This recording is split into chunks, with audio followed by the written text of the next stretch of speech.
नमस्ते बच्चों, आज के इस वीडियो में ब्रिज कोर्स 2026-27 कक्षा 9वीं विषय विज्ञान के लिए जो आपकी विद्यार्थी कार्य पुस्तिका है, इसके सप्ताह 3 का कंप्लीट सॉल्यूशन इस वीडियो में विथ एक्सप्लेनेशन के साथ में आपको बताया जाएगा। तो चलिए तृतीय सप्ताह भौतिक राशियां को हम सॉल्व करना स्टार्ट करते हैं। थोड़ी सी नीचे चलेंगे क्योंकि ऊपर तो आपको चैप्टर दिया है और यहाँ से आपके कार्यपत्रक स्टार्ट होते हैं और यहीं से हमें सभी प्रश्नों के आंसर को सॉल्व करना है। ये आप देख सकते हो, आपके कार्यपत्रक नंबर 1 दिया गया है।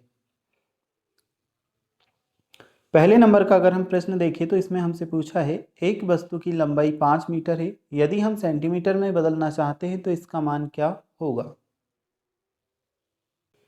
देखिए, अगर सेंटीमीटर में बदलना है, एक वस्तु की जो वस्तु है उसकी लंबाई 5 मीटर है, सेंटीमीटर में हम बदलेंगे तो इसके लिए हम 100 से उसका गुणा करेंगे तो हमारे पास में आ जाएगा 500 सेंटीमीटर।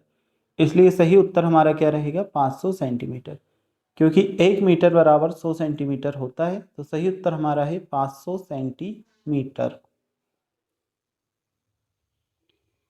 अगला है हमारे पास, 1 घंटे में 60 मिनट होते हैं तो 12 घंटे में कितने मिनट होंगे।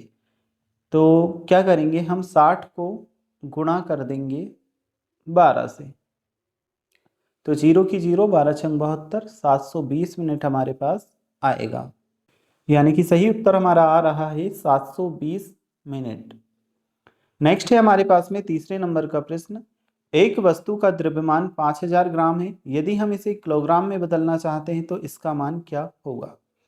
देखिए, 1 किलोग्राम बराबर आपका होता है 1000 ग्राम। तो 5000 ग्राम अगर हमारे पास है तो कितना होगा, 5 किलोग्राम। सही उत्तर हमने क्या लिखा है, 5 किलोग्राम आंसर। नेक्स्ट है हमारे पास में, पानी का क्वथनांक केल्विन में क्या होता है। तो पानी का क्वथनांक केल्विन में 373.15 के होता है। अगला अगर हम देखें पांचवें नंबर का प्रश्न, एक पेंसिल की लंबाई 15 सेंटीमीटर है, यदि हम इसे मीटर में बदलना चाहते हैं तो इसका मान क्या होगा। तो मीटर में अगर बदलेंगे तो 0.15 मीटर होगा। इसके बाद है, एक पेंसिल की लंबाई 15 सेंटीमीटर है, यदि हम इसे मीटर में बदलना चाहते हैं। यह हम प्रश्न कर चुके हैं। छठे नंबर का प्रश्न अब हम देखते हैं। एक फिल्म 2 घंटे और 30 मिनट तक चलती है, यदि हम इसे मिनट में बदलना चाहते हैं तो इसका मान क्या होगा। तो बच्चों सही उत्तर है हमारा 150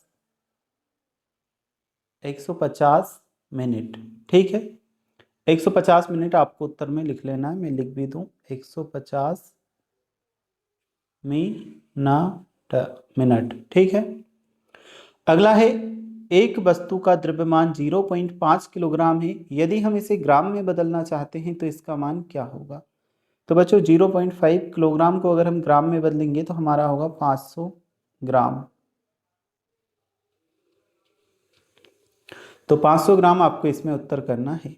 नेक्स्ट है, 273.15 के को डिग्री सेल्सियस में बदलें। तो ये बच्चों हमारा होगा 0 डिग्री सेल्सियस। ठीक है, 0 डिग्री सेल्सियस।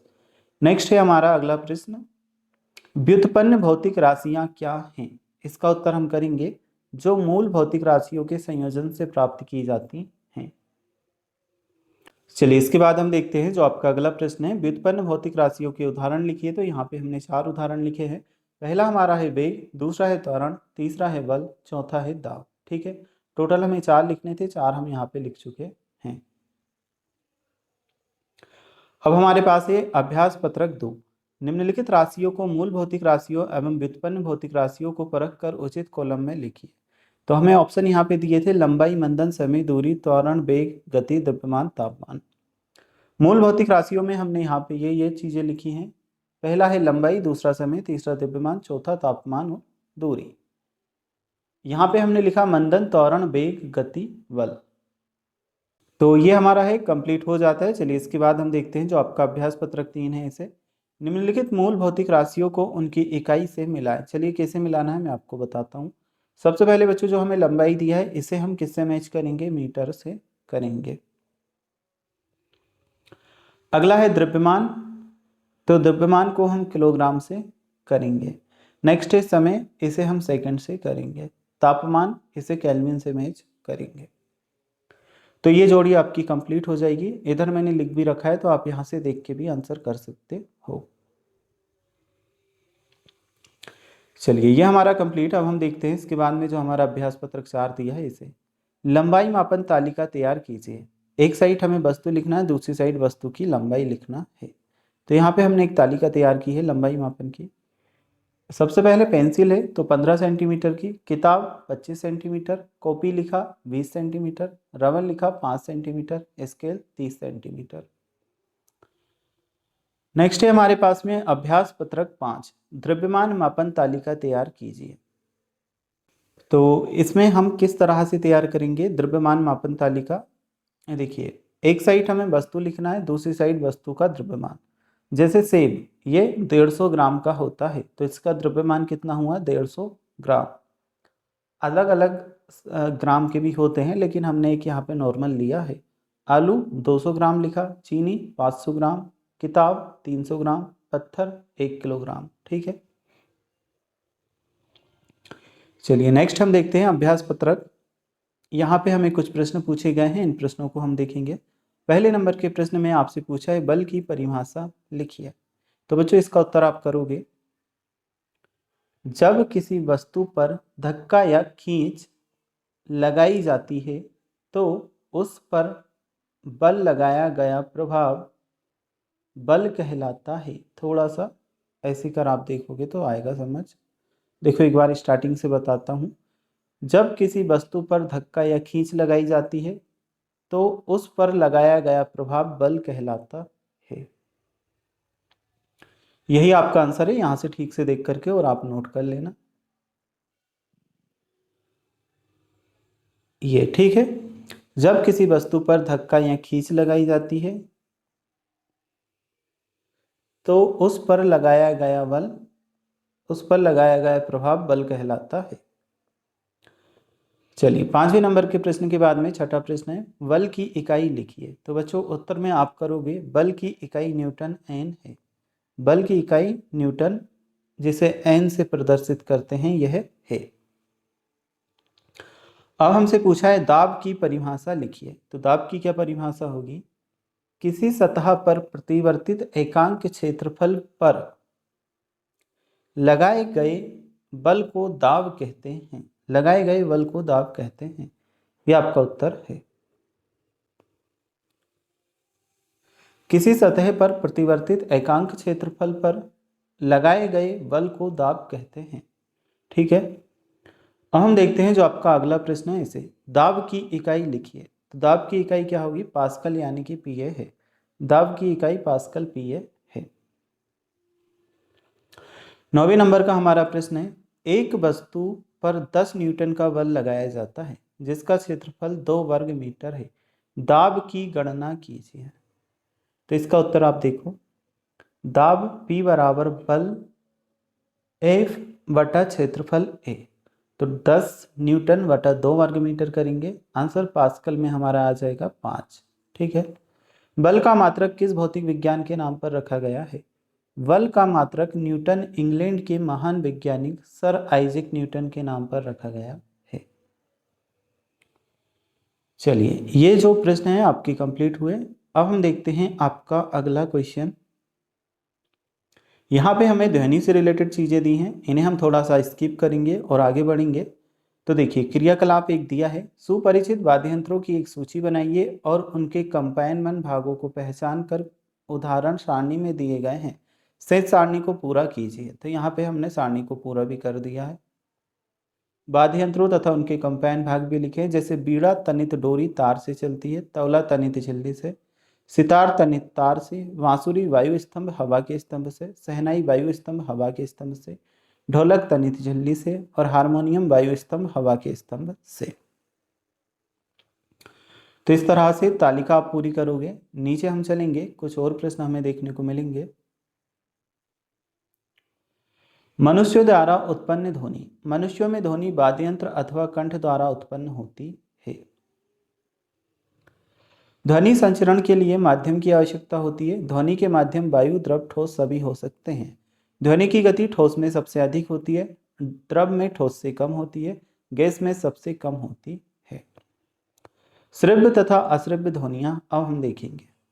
श्रव्य ध्वनि वह ध्वनि जो मानव कान के द्वारा सुनी जा सकती है। श्रव्य ध्वनियों की आवृत्ति सीमा होती है 20 हर्ट्ज से 20,000 हर्ट्ज तक, और अश्रव्य ध्वनि का भी यहाँ पे बताया है। अब हमारे पास है गतिविधि नंबर 1।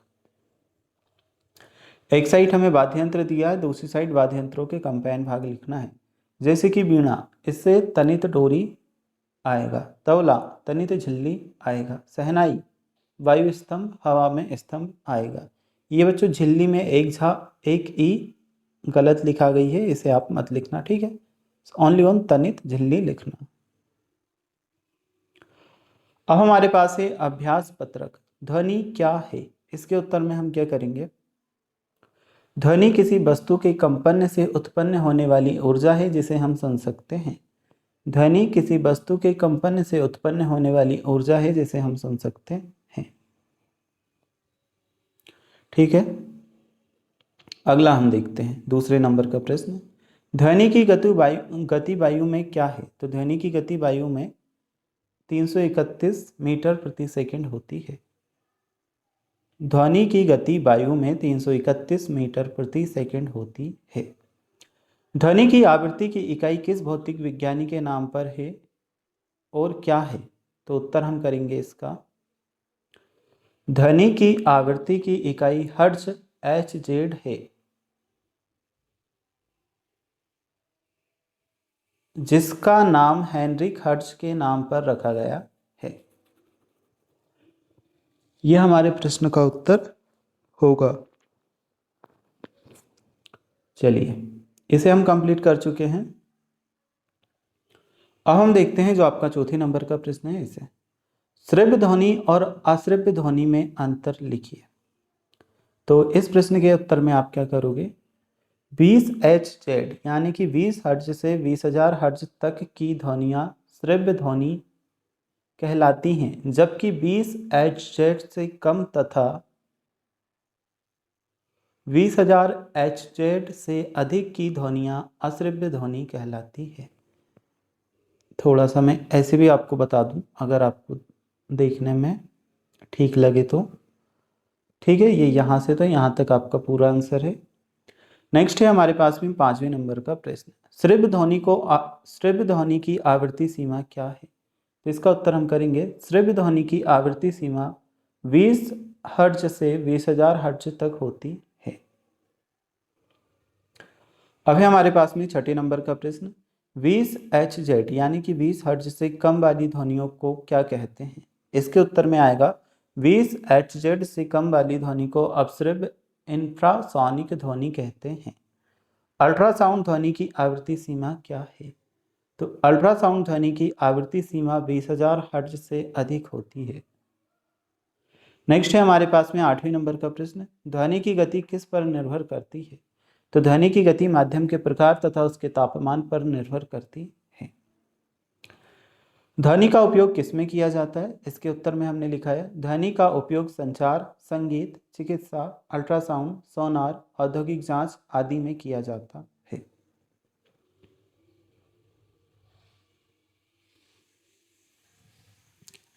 ठीक है, ध्वनि का उपयोग संचार, संगीत, चिकित्सा, अल्ट्रासाउंड, सोनार, औद्योगिक जांच आदि में किया जाता है। चलिए नेक्स्ट हम देखेंगे ध्वनि प्रदूषण क्या है, 10वें नंबर का जो हमें दिया है। तो देखो यहाँ से देख लेना। ध्वनि प्रदूषण अवांछित या अत्यधिक तेज ध्वनि है जो मानव तथा जीव जंतुओं के लिए हानिकारक होती है। ध्वनि प्रदूषण अवांछित या अत्यधिक तेज ध्वनि है जो मानव तथा जीव जंतुओं के लिए हानिकारक होती है। तो ये जो आपका वीक 3 यानी कि सप्ताह 3 था, ब्रिज कोर्स विद्यार्थी कार्यपुस्तिका कक्षा 9वीं विषय विज्ञान का, इसके सभी प्रश्नों के सही उत्तर हम देख चुके हैं। अब अगर आपको किसी और सब्जेक्ट के आंसर देखना है तो आप हमारे चैनल के प्लेलिस्ट में जा कर के देख सकते हो।